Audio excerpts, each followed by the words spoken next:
बड़ी खबर फरुखाबाद से आ रही है, जहां पर सड़क हादसे का टूरिस्ट बस जो है वो शिकार हो गई है। आपको बता दें कि बस में सवार 16 यात्री गंभीर रूप से घायल हो गए।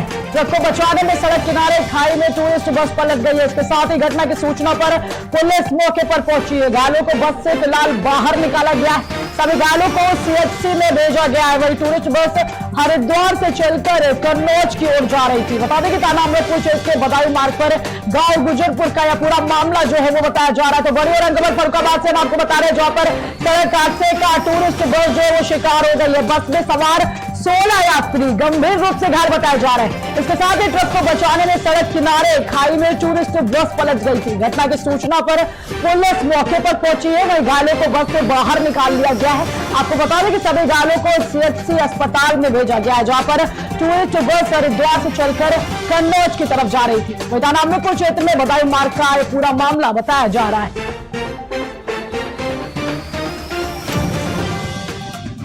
रुक करेंगे कुछ खास खबरों की ओर। खबर यूपी के चित्रकूट से, जहां रामनवमी के दिन चित्रकूट गौ दिवस के रूप में मनाए जाने का आयोजन किया जा रहा है। इस संबंध में खोयापाड़ा केंद्र रामघाट को पंचायत भवन भालापुर माफी में अपर जिलाधिकारी वित्त और राजस्व कुंवर बहादुर सिंह की अध्यक्षता में बीच समीक्षा बैठक संपन्न हुई। चित्रकूट में 11 लाख दिया, जिसमें मध्य प्रदेश परिक्षेत्र में 6 लाख दीपक को जलाने के बाद कामदगिरी खोही परिक्षेत्र में 2.5 लाख व रामघाट में 2.5 लाख दीपकों को जलाने का निर्णय लिया गया। इसके साथ यह निर्णय लिया गया कि सभी लोग दीपक बाती तेल को जलाने की व्यवस्था का प्रबंध स्वयं से करना होगा। माननीय मुख्यमंत्री जी का आदेश है कि चित्रकूट के परिसर में धूमधाम से राम जन्मोत्सव मनाया जाए। तो हम सब लोग प्रशासन का मान रखते हुए और जितने भी श्रद्धालु आएंगे, श्रद्धालुओं को धर्म प्रेरित करते हुए जितनी संख्या में हो सके उतनी संख्या में हम सब लोग दीपदान का आयोजन करेंगे और आयोजन करके इस उत्सव को सरकार के साथ मिलकर के हम लोग भव्य रूप से मनाएंगे। चैत्र रामनवमी 20 मार्च को चित्रकूट गौरव दिवस मनाया जाएगा। उस दिन दीपोत्सव का कार्यक्रम होगा। मध्य प्रदेश सरकार और उत्तर प्रदेश सरकार माने सतना जिला और चित्रकूट जिला दोनों मिलकर इसको मना रहे हैं। 11 लाख दीपक जलाने का हम लोगों का लक्ष्य है। 6 लाख मध्य प्रदेश जलाएगा, 5 लाख उत्तर प्रदेश जलाएगा। उसी के संबंध में हमने पूरे चित्रकूट, जो हमारा चित्रकूट है, कामदगिरी और रामघाट, इसको 2 भागों में बांटा है। 2.5 लाख दीपक रामघाट सीतापुर क्षेत्र में और 2.5 लाख दीपक जो है कामदगिरी पर्वत खोई में। ये हमने आज परसों हमने रामघाट में मीटिंग बुलाया था। आज हमने यहाँ खोई में सचिवालय में अपनी मीटिंग बुला के अपने सभी लोगों से हमने विचार विमर्श किया है, उनको लक्ष्य बताया गया है। तो माननीय मुख्यमंत्री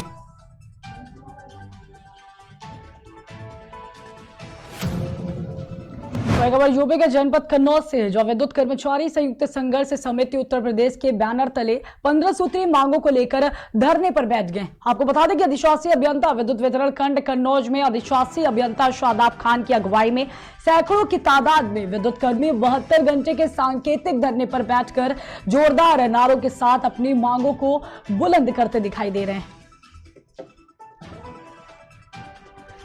हमारा 15 सूत्री मांगों का जो समझौता हुआ था माननीय ऊर्जा मंत्री जी से, संयुक्त संघर्ष समिति विद्युत विभाग की है, उसमें कई संगठन है।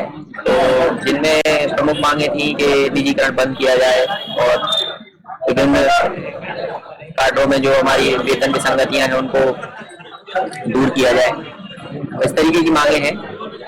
तो उस मांगों पर अभी तक कोई भी कार्रवाई नहीं की गई है प्रबंधन के द्वारा। माननीय ऊर्जा मंत्री द्वारा आश्वासन के बाद भी कोई भी कार्रवाई नहीं की। तो उसी को मनवाने के लिए है, कोई नई मांग नहीं है, वही पुरानी जो 15 मांगे थी। इससे पूर्व में आप लोग यहीं पर धरना प्रदर्शन चला था, क्या कुछ अल्टीमेटम देकर के आप लोगों ने छोड़ दिया था? बीच में बीच में ये वादा किया गया था कि आगे मांगों को सुना जाएगा और उसके में अमल किया जाएगा। तो उसी के तहत समझौता भी हुआ था, उसी समझौते में अमल नहीं किया गया, इसीलिए धरना हुआ। अभी 72 घंटे की ये सांकेतिक हड़ताल है, जैसा कि संयुक्त संघर्ष समिति द्वारा आंदोलित सभी लोगों ने 72 घंटे तक प्रबंधन को चेताने के लिए बैठने का फैसला किया है। उसके बाद आगे जैसे निर्देश मिलेंगे वैसे रणनीति बनाई जाएगी। हमारा 15 सूत्री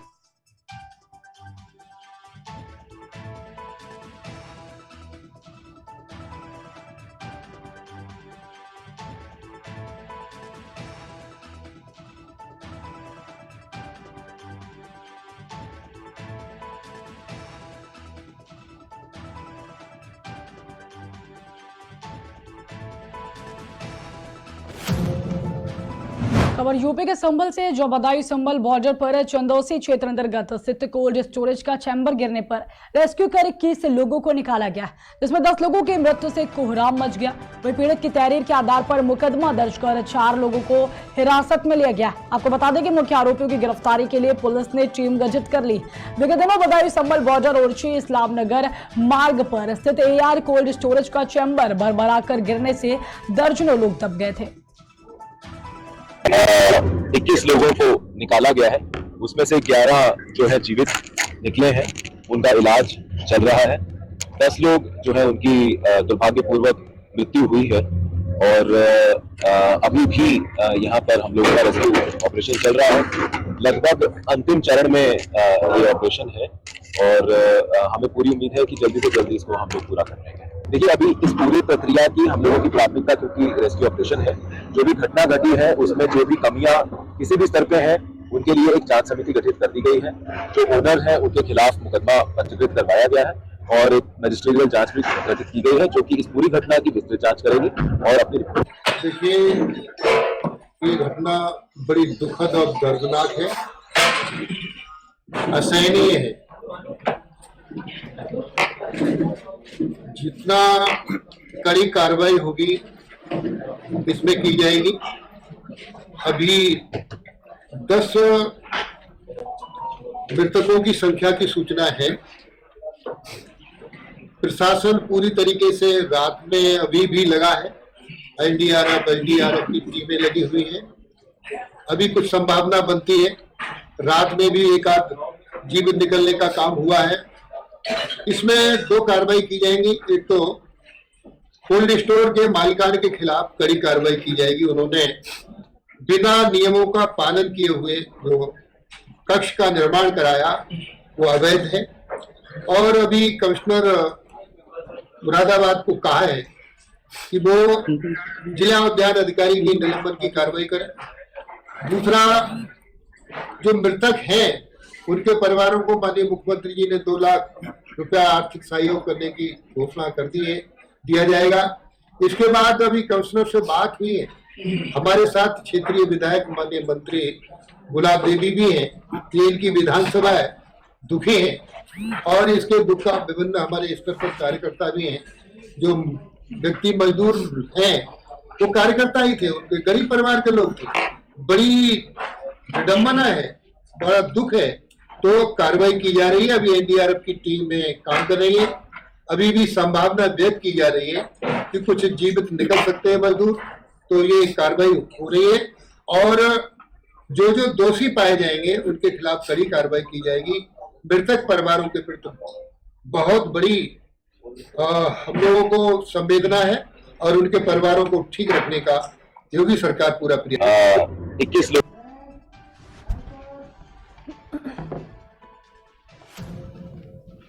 खबर यूपी के गाजियाबाद से, जो खाद्य सुरक्षा और औषधि प्रशासन विभाग द्वारा ईट राइट मिलेट्स मेले का आयोजन किया गया। वहीं सहायक खाद्य आयुक्त विनीत कुमार के नेतृत्व में ईट राइट मेले का आयोजन किया गया है। इसके साथ ही मेले में बतौर मुख्य अतिथि उत्तर प्रदेश सरकार में राज्य मंत्री दयाशंकर मिश्रा शामिल हुए। आपको बता दें कि राज्य मंत्री ने फीता काटकर मेले का उद्घाटन किया है। इसके बाद उन्होंने मेले में मोटे अनाज से बने विभिन्न व्यंजनों का स्वाद चखा है। वहीं राज्य मंत्री ने कहा है कि आज दुनिया मोटे अनाज के महत्व को अच्छे से समझ रही है।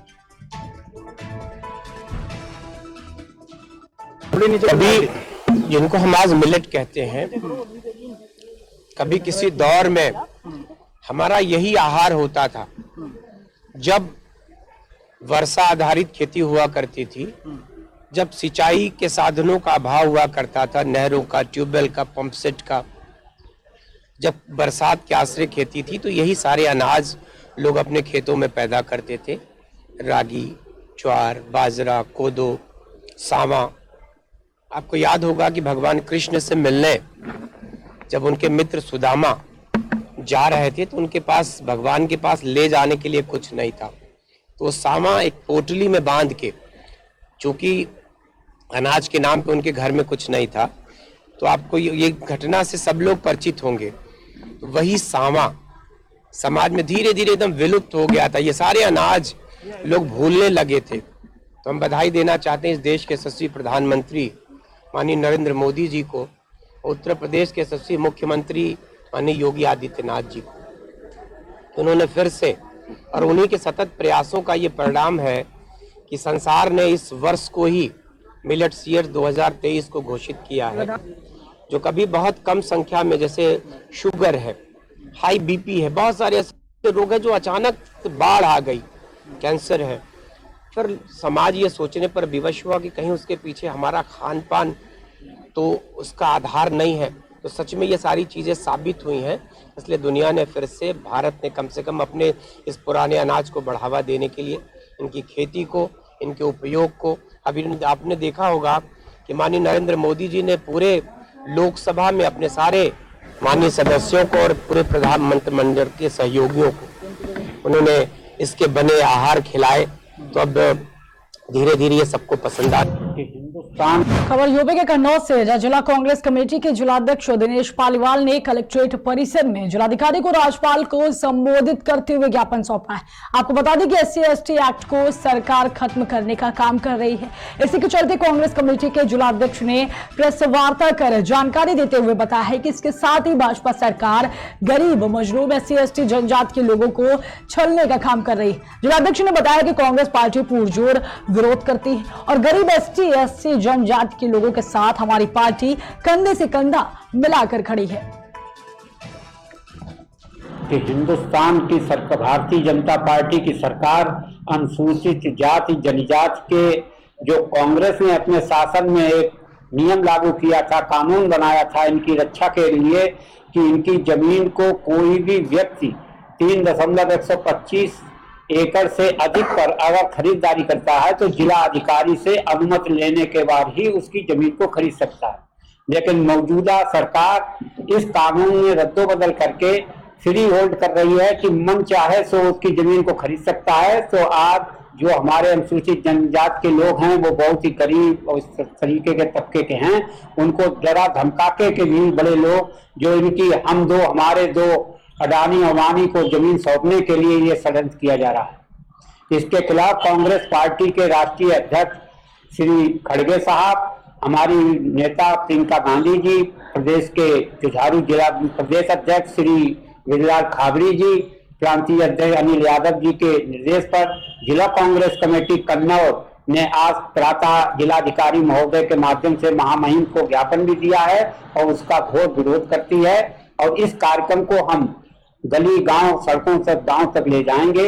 जब तक इस कानून को बंद नहीं किया जाएगा तब तक कांग्रेस के जन हर जगह संघर्ष और विरोध करेंगे। कि हिंदुस्तान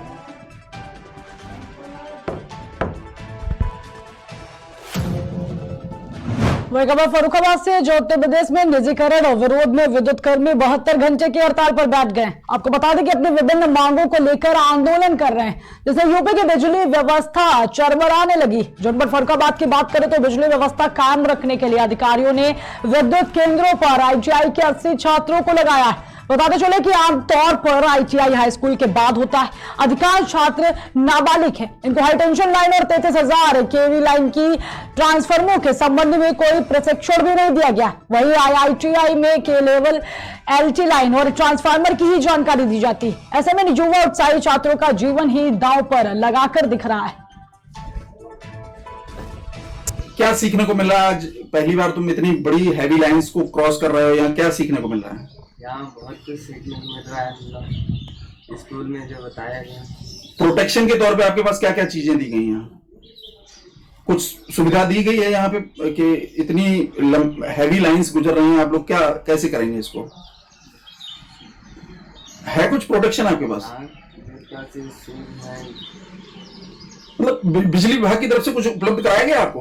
अभी तो अगर कोई फॉल्ट आता तो कैसे आप लोग फिर केवल देख लेंगे बस मतलब कॉल करेंगे? अच्छा, ये जो आज बिजली की समस्या को लेकर आप लोग ड्यूटी पे लगाए गए, क्या क्या नया अनुभव हो रहा है? अनुभव क्या सर, ये हमारा सर फ्यूचर है। देखा जाए सर, ये जो हमारा कल होने वाला है सर, वो हमको आज में प्रेजेंट हो रहा है। ये सर हमारे लिए बहुत बढ़िया बात है, क्योंकि कल को हमें कोई जितनी ज्यादा इशू नहीं होगा ना, हमको इतना ज्यादा प्रॉब्लम होगा जिसके द्वारा हमको इसमें कोई परेशानी या दिक्कत फॉल्ट नजर आए। अभी हम लोगों को बस यही कैसे कहना चाहेंगे कि हाँ, ये थोड़ा सा हमको थोड़ा हमारा फ्यूचर के बारे में बता रहा है और बहुत अच्छी चीज है। क्या सीखने को मिल रहा है?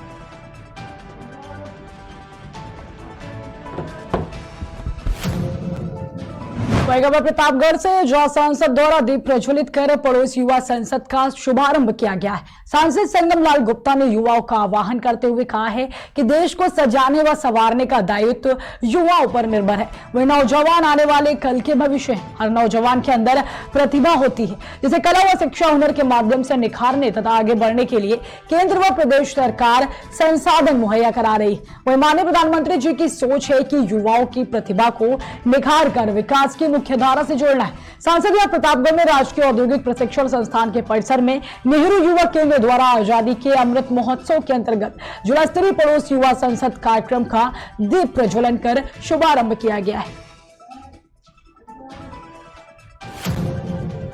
खबर यूपी के महाराजगंज से, जपनियारा थाना क्षेत्र के राजौरा पंजुम में खेत से जानवर भगाने को लेकर मारपीट हो गई, जिसमें एक युवक को गंभीर चोटें आई। आपको बता दें कि पीड़ित पक्ष ने पनियारा पुलिस पर कार्रवाई न करने का आरोप लगाया है। इसके साथ ही खेत से छुट्टा मवेशियों को भगाने को लेकर दो लोगों के बीच विवाद हुआ। इसके बाद एक पक्ष के लोग इकट्ठा होकर दूसरे पक्ष के अकेले युवक को बेरहमी से पिटाई कर रहे थे। मारपीट में युवक समेत दूसरे पक्ष के ग्राम प्रधान पति को भी चोटें आई हैं। सर गोरू हाके जब गई है ना, हमू पीछे पीछे रही हाके जब आई है ना, तो उनके खेते और भागल है गोरू। तो गाड़ी गुप्ता देवे लगा कि जान के बूझ के कि मैंने हमारे खेते में कर काटे। तो कहना हम नहीं जान बूझ के करते, दो चार गाड़ी ऊ देना, दो चार शब्द ही गाड़ी देना, बस यही हाथा बाई हो गई। बस इनके मनो हमारे के गाड़ी घरे चला पर के घरे आए लगना। बस यही पर लोगों फोन कर देना, पता नहीं कहाँ कहाँ फोन करना। तनिका खान में 20 आदमी इकट्ठा हो गई ना, जब इकट्ठा हो गई ना बस वही पर मार धार चालू हो। घर में से चाकू निकाल के आए, बस छोरी छीना में ग्राम प्रधान के मुँह पर चाकू लग गई। और जब चाकू लग गई तो उल्टा केस बना देना लोगों कि चाकू लेके मारे आई। कितने लोग इधर से थे, कितने लोग उधर से थे? इधर से खाली 3-4 मिला रहे सब, ओकर बाद पूरा गांव इकट्ठा। उधर से कितने लोग थे? और उधर से कम से कम 20 आदमी। कार्रवाई से संतुष्ट नहीं है? क्यों? पुलिस नहीं करता ना ऐसे कि आज मार खेले बच्चे जेलिन बा, आज नहीं मार खेले के चौड़ा जेल का मामला गोरू हां कत लेके गइले, गोरुआ करतीन सब कुछ भइल, मर भइल, धरी धरा भइल। ओकरे बाद उगावे लगना तो तरजा के लोग हियास पकड़ के नारी नहरी में खींचत मारत ले गइले अपने घरे लगे। ऊपर आइले मुन्ना, चुनचुन, मटरू, सोनू, दीपू, मोतीलाल, गोविंद चौराहा पर का मोरे सब मारने लगे। हाँ सब भीषण मार। चाकू कौन चलाया है? चाकू चुन दौड़ी घर में से ले आई, चक्कू जात रहा हमारे दबले तो ठराही रहा पकड़ लिया। चक्कू जब खिंचाइल तो प्रधान के मुन्ना के ऊपर लग गई। गोविंद के हाथ में कुछ नहीं रहा, शिव के हाथ में कुछ नहीं रहा, डंडो नहीं रहा। 20 मर्दा में अकेले खाली शिव सर गोरू हाथ। खबर जनपद महोबा से, जहाँ की तहसील चरखारी के ग्राम गुड़ा भागवताचार्य पंडित सतीश चंद्र द्विवेदी के मुखारविंद से भागवत कथा का आयोजन किया गया। इसके आयोजक श्रीमती वैष्णवी जय नारायण गुप्ता ने किया है। वही पंडित सतीश चंद्र द्विवेदी जी के द्वारा कथा सुनकर भक्तजनों ने अपने आप को कृतार्थ समझा, जिसमें भागवताचार्य के द्वारा सुदामा चरित्र की कथा सुनकर सभी भक्तजन भाव विभोर हो उठे एवं कथा का मूल रूप से आनंद भी लिया गया। इस मौके पर कृष्ण सुदामा के चरित्र को समझाने के लिए भगवान कृष्ण एवं सुदामा का अभिनय ग्रामीण कलाकारों के द्वारा किया गया है।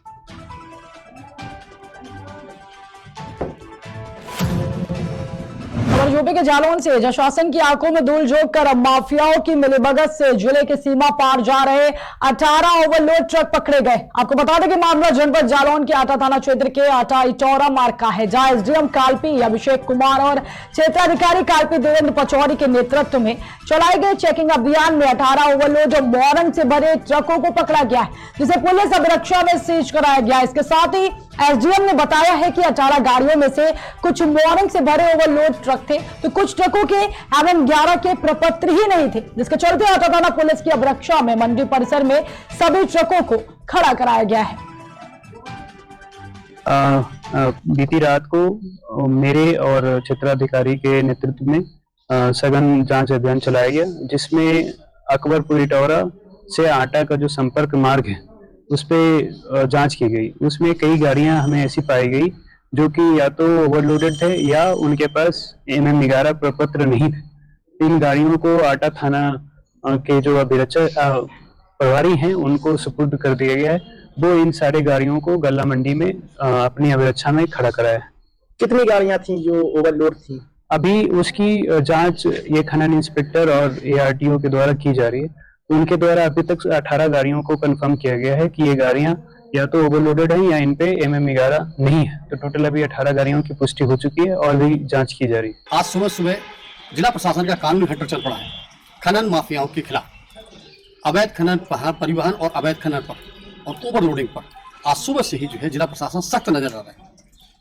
सबसे पहले तो जनपद जालौन के कालपी से आटा थाना क्षेत्र के बीच में सघन चेकिंग अभियान चलाया गया है, जहां पर उप जिलाधिकारी अभिषेक कुमार के नेतृत्व में सघन चेकिंग अभियान चलाया गया है। तो वहां पर 1.5 दर्जन से अधिक ट्रकों पर कार्रवाई हुई है। और दूसरा जो कार्रवाई हुई है वो जालौन कोतवाली क्षेत्र में क्षेत्राधिकारी जो है जालौन उमेश पांडे के दिशा निर्देशन में कार्रवाई हुई है। तो वहां भी 2 ट्रक पकड़े गए हैं। यानी कुल मिलाकर देखा जाए तो सुबह सुबह लगभग 20 ट्रकों पर कार्रवाई हुई है। लाखों रुपए का जुर्माना भी लगाया गया। सभी ट्रकों को यानी कि जो कालपी में ट्रक पकड़े गए थे उनको मंडी परिसर कालपी में खड़ा कराया गया है। और जालौन कोतवाली क्षेत्र में जो ट्रक पकड़े गए थे उसमें से एक ट्रक हमारे पीछे आप देख सकते हैं ये खड़ा है और एक ट्रक कोतवाली के बाहर खड़ा कराया गया। सभी ट्रकों को दाखिल कराया गया है और उन पर जुर्माने की कार्रवाई शुरू कर दी है। रुकते एक छोटे से ब्रेक के लिए, जल्द हाजिर होंगे।